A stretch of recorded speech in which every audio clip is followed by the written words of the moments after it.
Getting rid of my van, mate. The van life part of my life, for now at least, is over.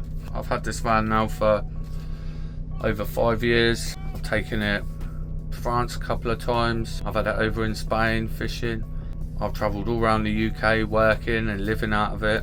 In 5 years I've spent, I don't know, the best part of 3.5, 4 years living in it.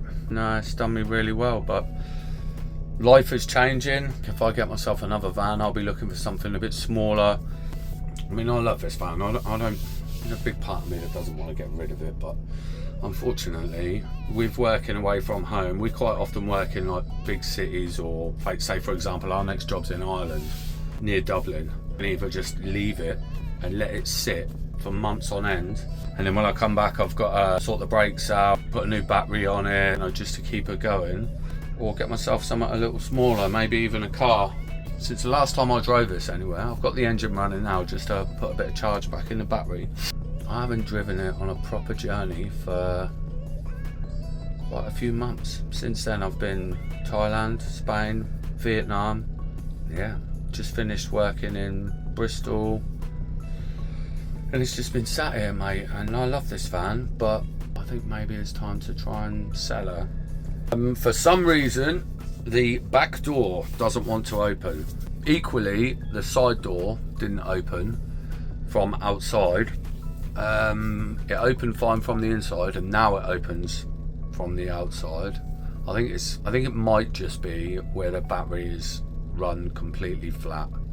It's blocked off, so you get through the back, only through the back doors.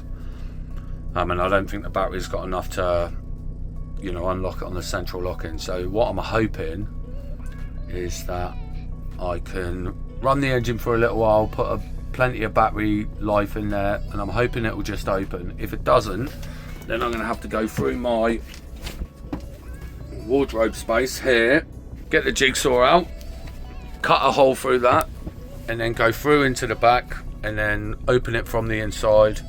And then I don't know if I'll refit that, or if I will just leave it open for whoever buys it until they get a new battery on there. They might need to do the same. Also, when they put a new battery on there, I believe that will take the battery warning light off of the dash as well. Got myself a sausage roll and a can of Coke, and I'm going to sit in here now and have the last bit of food I'm ever going to have in my van. Sit here and think about some memories, mate. That is the sound of the van unlocking, but the back door won't open. The side door that didn't open a minute ago is now opening fine, so maybe it's not the battery. I know round here there was someone trying to get into vehicles a couple of months ago, and I haven't been here since then, so I wonder if someone's give it the beans on there and snap the cable inside. Hopefully not. So I think I'm going to have to cut a hole in her. Through the back here, the back wall, on the other side of that, or in the cavity, I've got wires going for lights that are underneath the bed and behind at the back doors. So I'm not going to cut through there, plus it would be a massive mess. Instead, I'm going to go through my little wardrobe, mate. Oh, I really don't want to chop it up, but I've got to try something tonight. Here we go. I put the bloody hole too high. There's not enough space for the jigsaw. Oh, plunker. Try again. Oh, my poor van.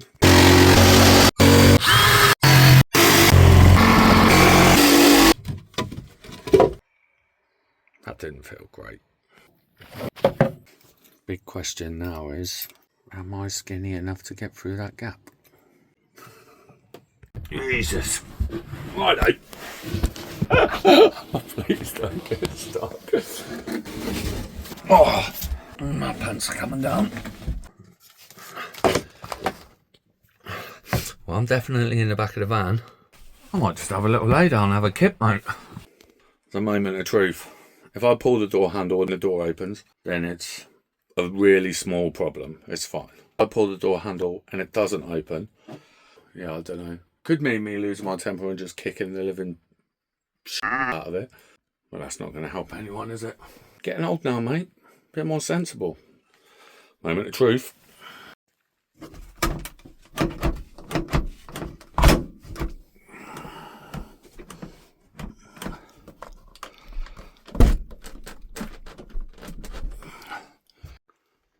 pain in the ass. Now I'm wondering, the back left door was a little tiny bit undone. Bloody hell. So maybe the door on the right was never closed properly.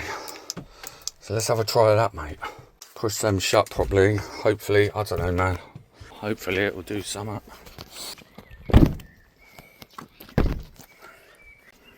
I hurt my bloody shoulder. Yep. Oh, my nipple.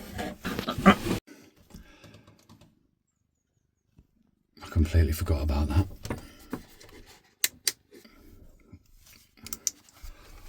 That's a bit better.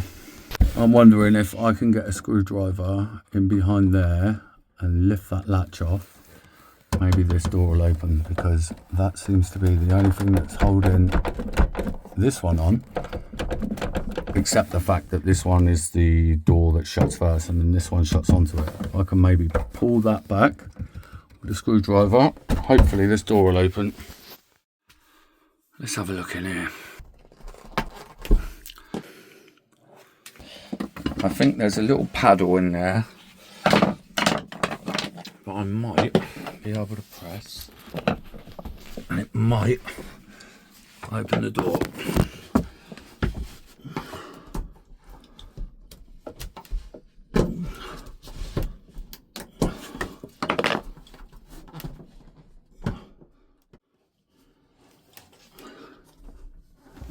Pretty frustrating, mate. There's a catch in there. I'm pushing it. I know I'm pushing it all the way in.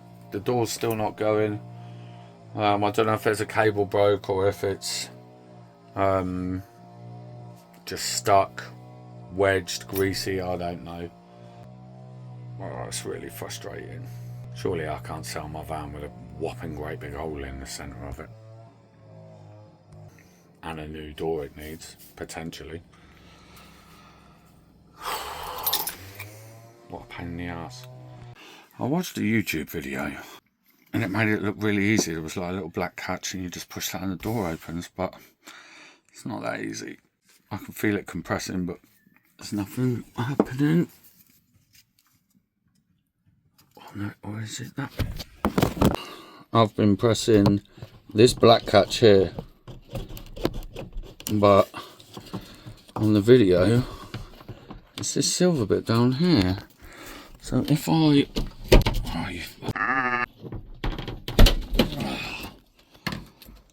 Jackpot. I believe the conclusion to all of that was that I'd stuffed the earth wall up here and it was stopping the return catch down there. It was getting caught under the return catch. That's it.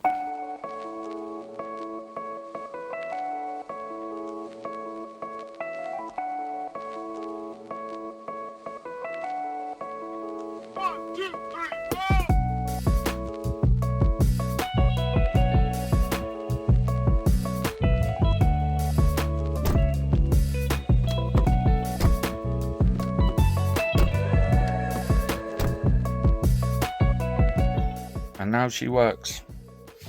She's just a bit stiff. I put some lube on there, put some grease on there. Yeah, it was just a return catch. I actually think that what made it so stiff and what clogged it up was the fact that I'd insulated it. You know, I put loads of rock wool in there, and even though people say don't mind all the catches, and I just thought, I'll be alright, what's the worst that can happen? That's the worst that can happen. You could end up having a cut hole out of the van. Anyway, it's done now. On with the next bit. It's pouring down. I quite missed the sound of rain on my van roof. I'm going to sell my van. I'm not sure what to sell it for. I'd like to sell it for... I've genuinely got no interest in ripping anyone off.